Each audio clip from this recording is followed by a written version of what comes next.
aprang si NE Kirby Life la pen Kirby Anglong today aphan akiro pilo nilitum All India Kirby Students Union pen nanglitum phana chupha pon pen nanglitum ladak nilitum long an ang kahumri apot nilitum pini nanglitum phana chupha pon ang ko alam thegela pulo je kedam tangar ni All India Kirby Students Union pen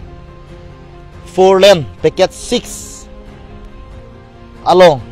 border pitching ke claim kesa oi poi ke thek long pen ni tum complain ki pido lasi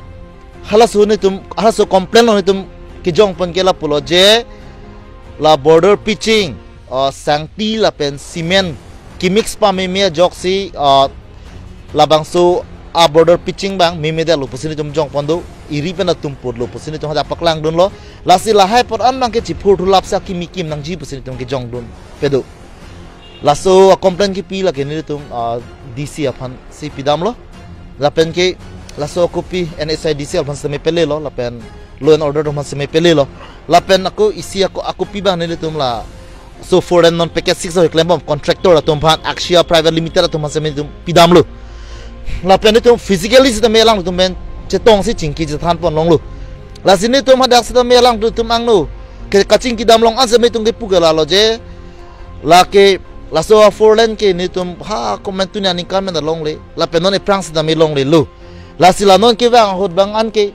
a jalan to war le punon border pitching le punon ha ko pine dolong le punon ta mesen na quality bang dunang ji pusin ni tum jong hang pon thiblu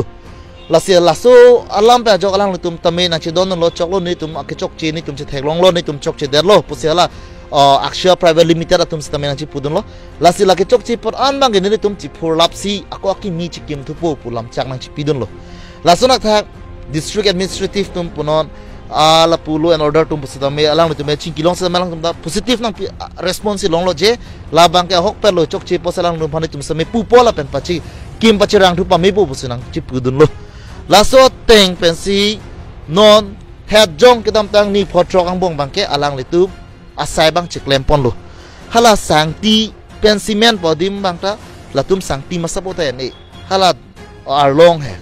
ala das powder se tum kian amasi lang pi odet posi latum chinyol odet hello amasi tum putiti lasi ni tum pulo la bang eneder non sangti karbiang long long ikun e pinandu lasi sangti la pen cement le mix non an lo te la aso sia quality mi thuji lang la pen lang pilo te aporting ben pilo pote mesen hi pusi jam da pudun lo la so te manon ke sangti pen cement se tum en pon lo la non ilitum to war seding da ma thek pon long pon ke sangti se tum ki use pangcheng lo la lo la si non bang border pitching hala ke chok chi pon mang la tum JCB pen chi phur lab lo la si non bang ke chi phur lab pen akimia ko chi kim thu pangcheng lo la pen ko na ne ke chok chi adim an se me la tum puthot ke chok chi long an chi pakeng bon thulo lang la tum claim pon lo ha sai se tame la si nile tum All India Kirby Students Union pen non la Axia private limited atum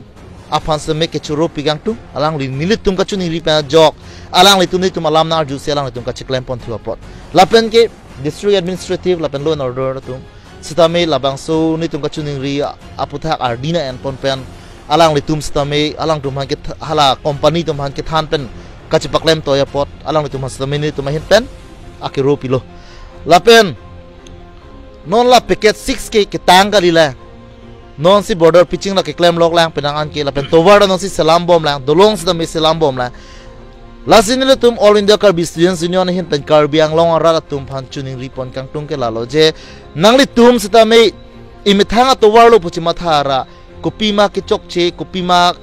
ke claim ke dam long lang don tha la pen ke chok che long basame nangli tum sita me nale tuma hin mes me thanun tha pusini tum chuning ripon lo la pen kopina tuma hin pen pudun no dang nang nakalam do teni tum hang thanon ni tum skai ke stame ki chok chi along ki pudun ji ke ni tum kai ke tame ready lo la pen ke isi puthot la Axia private limited atum phani tum All India Kirby Students Union pen ki chuning ripon kangtung ba ke pachini pon alam theke la pulo je nangli tum labang so for lane